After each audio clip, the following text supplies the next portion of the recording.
Hey folks, how's it going? Sam Lewis here. Thanks so much for joining me. I'm going to take a look now at a brand new plugin from Pulsar Audio. This is a spring reverb, but it's a spring reverb with a difference. Spring reverb typically is kind of limited. It's kind of a one-trick thing, and you don't get that many controls on spring reverb plugins, but this is completely different. You get a whole bunch of parameters that you can adjust to really tune the sound, and you get a load of different versions of springs as well, so a load of different kind of sounds. So let's check it out. This is Primavera. So think of this as a spring reverb suite. You've got so many different controls here that you can really dig in deep. You've got a pre-delay, which is going to affect how quickly the spring actually attacks. Then you've got a tension, which is how tight the actual spring is. So if you bring it down, you're going to get more low frequencies. If you bring it up, you're going to get more pristine, the kind of higher frequencies. And that's also determined by this. You've got 6 different spring reverb algorithms. From left to right, we get more hi-fi. So far on the left-hand side is going to be nice and lo-fi sounding. And then coming up towards the right-hand side, we've got something really hi-fi. Then we can alter the decay time, which we can get really long or really short. Excitation is kind of about the randomness and the excitement in the spring. We're going to take a little look at that. And then width, when you've got it on a stereo source, this is going to spread stuff out wide, and this is just going to make everything feel a little bit wider. There's a load of the controls in there as well, which we're going to explore. But first of all, let's take a listen to this on a guitar track. So without it first.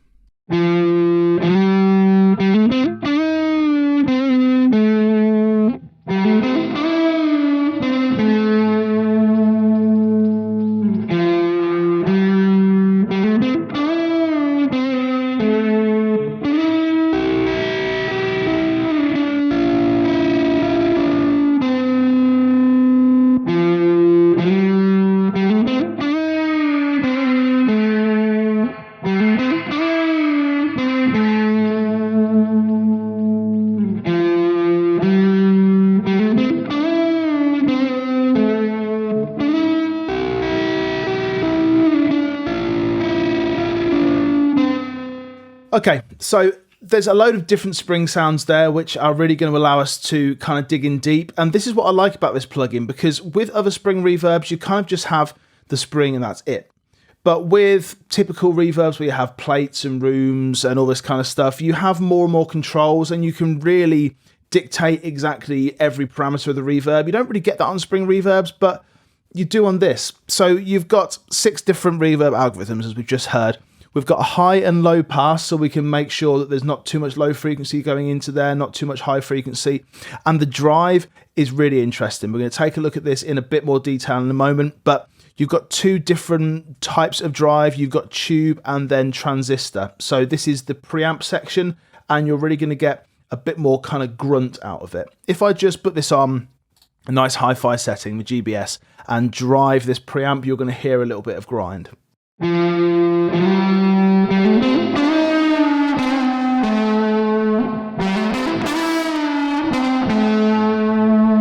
In the track.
So to me, the different tones in these springs are really apparent. In the HR12, we've got a really bright sound.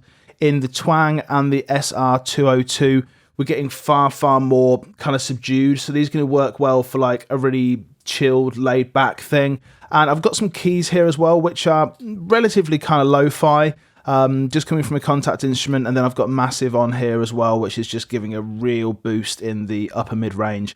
I've got this on the most hi-fi GBS setting. It adds so much to it. Have a listen.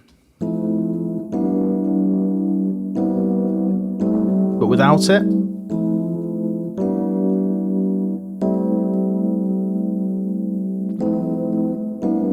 just a real vibe.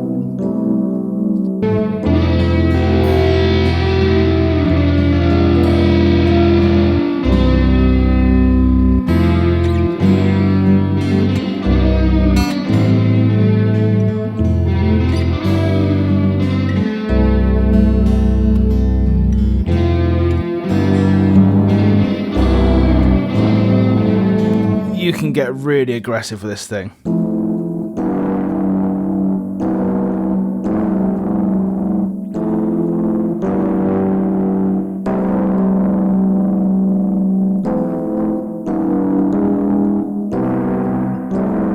I like that.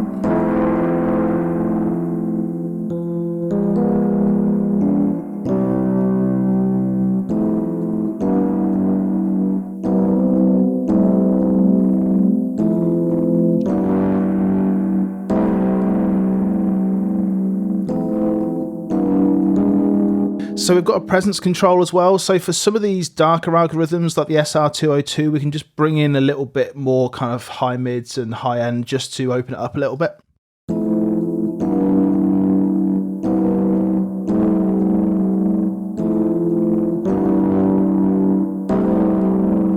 So before.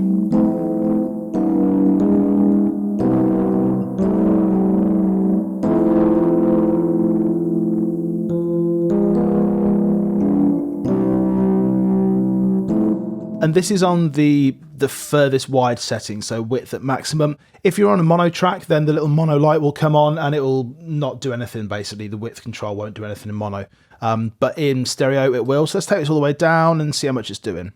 So I'll gradually bring this up.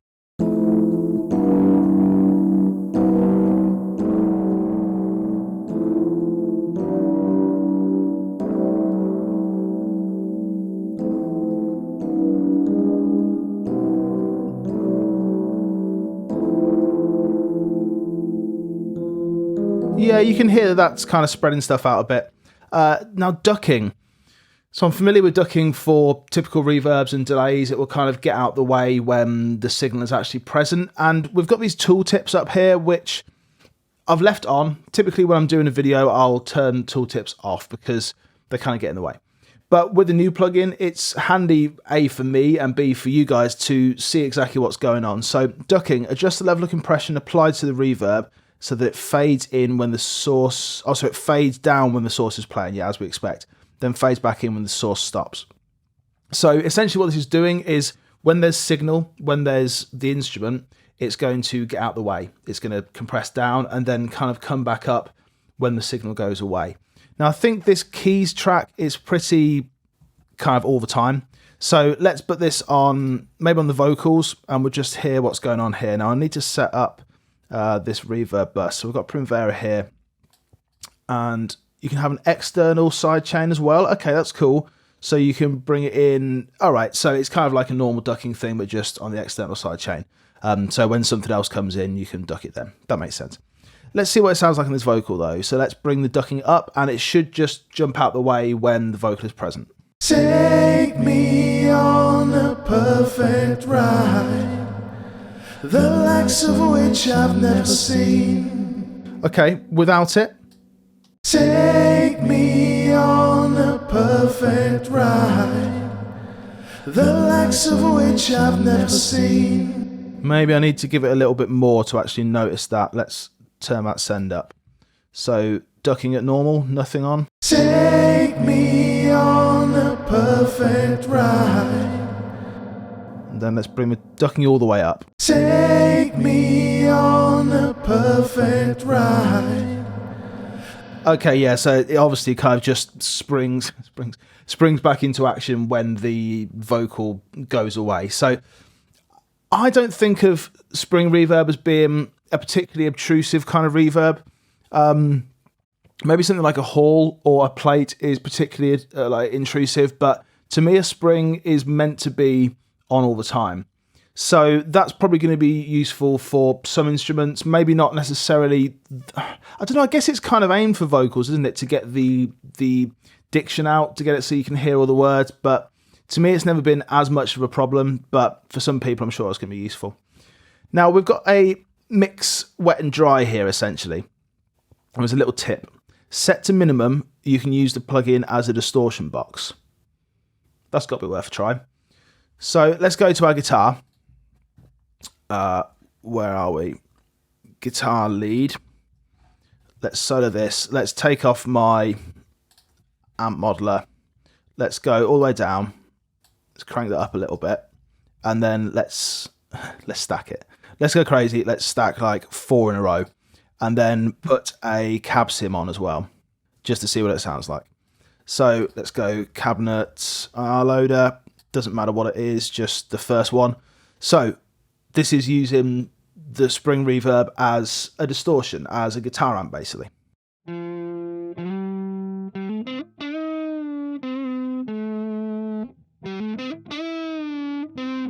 I like it.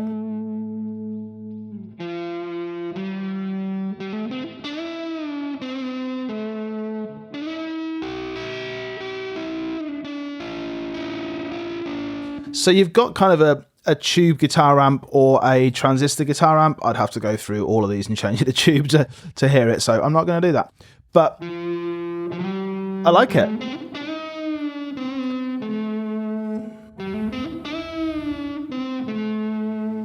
I think that's a cool little addition.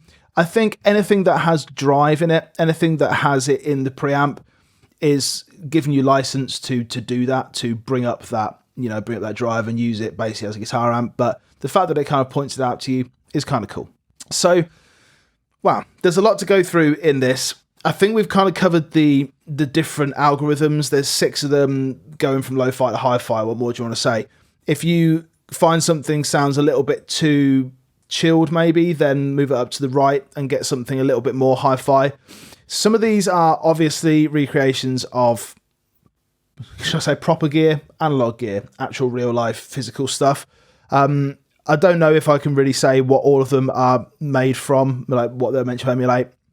I know the Tubby is like a specific Pulsar derived one. They've actually made it themselves, which is cool. But the GBS, to me, the most hi-fi sounds the best. It sounds the best as in the most hi-fi, which makes sense, but it sounds like it works on more stuff.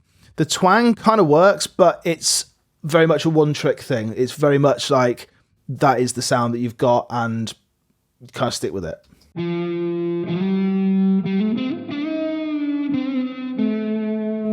But the GBS, it's a little bit more life to it.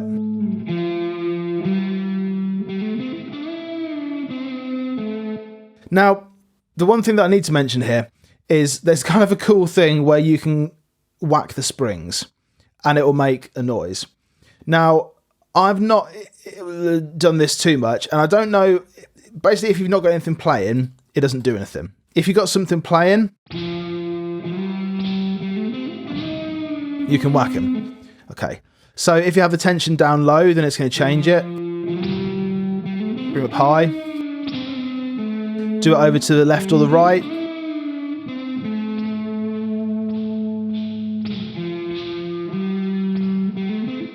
Now, I'm sure that's a very cool thing to be able to do. I just don't know why. It's fun as a bit of sound design, I guess, if you want to get a little bit crazy. With actual spring reverb hardware units, I've banged on the front of them and got cool sounds out of it, but I've never actually used it in a track. I've just done it as an experiment to say, oh, I wonder if this works, and then you do it. Yeah, it works. That's sort of the end of it. So I'm sure there's a reason where you can use that. If you had any kind of touch screen, I imagine that would be quite cool just to be able to sort of strum the springs. But to me, I've never really used that in a track. Maybe it's just the genres that I'm writing in. If you've got a genre that you write in that you like to twang some springs, then please do let me know about it. But to me, that's a cool feature to have that I'm personally not really going to use. I know Pulsar is creating some really great plugins. there's no denying it. I love everything they do. Massive, and the Mu, the very Mu compressor. I love that as well.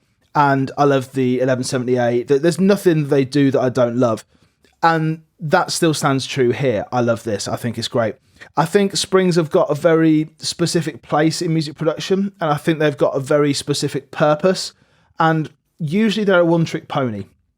This is not a one-trick pony. This is a suite of Spring Reverb sounds that you can really get in depth and get creative with. And I think that is really worth the price of admission, to be able to have that sort of versatility in your tracks to get some really great Spring Reverb tones.